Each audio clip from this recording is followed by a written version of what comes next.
يلا بينا نعمل طبق سلطة بابا غنوج مصري انما ايه خطير.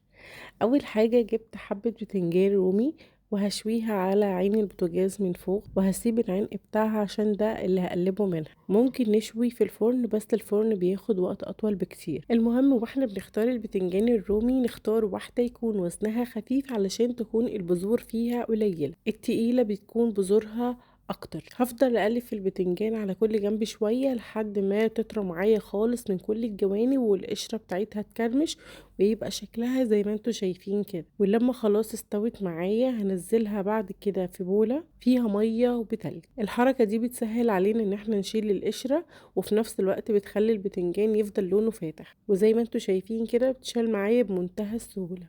بعد كده هاخدها واقطع منها العنق بتاعها وابدأ اهرس فيها وهي سخنة على طول. انا هرست بالهراسة، ممكن تهرسوا بالشوكة، وسواء هرستوا بالشوكة او بالهراسة فهما الاتنين افضل من ان انتوا تضربوها في الكبة. بعد كده هضيف عليها معلقة من الطحينة، وكمان هضيف عليها شوية من الزيت، دول حوالي 3 معالق، وكمان شوية من الخل حوالي معلقتين كده، وعصير نص ليمونية. وبعد كده هضيف التوابل وهي معلقة من كل من ملح وكمون وكزبرة، وكمان معلقة صغيرة من الثوم المفروم، ده كنت انا مفرزاه وحط عليه فلفل احمر حامي. انتوا ممكن تضيفوا شوية شطة مع التوابل او ما تحطوش خالص براحتكم. واخر حاجة هضيف شوية خضرة بقدونس او كزبرة اللي تحبوه، وهنقلب كل دول مع بعض لحد ما يمتزجوا كده.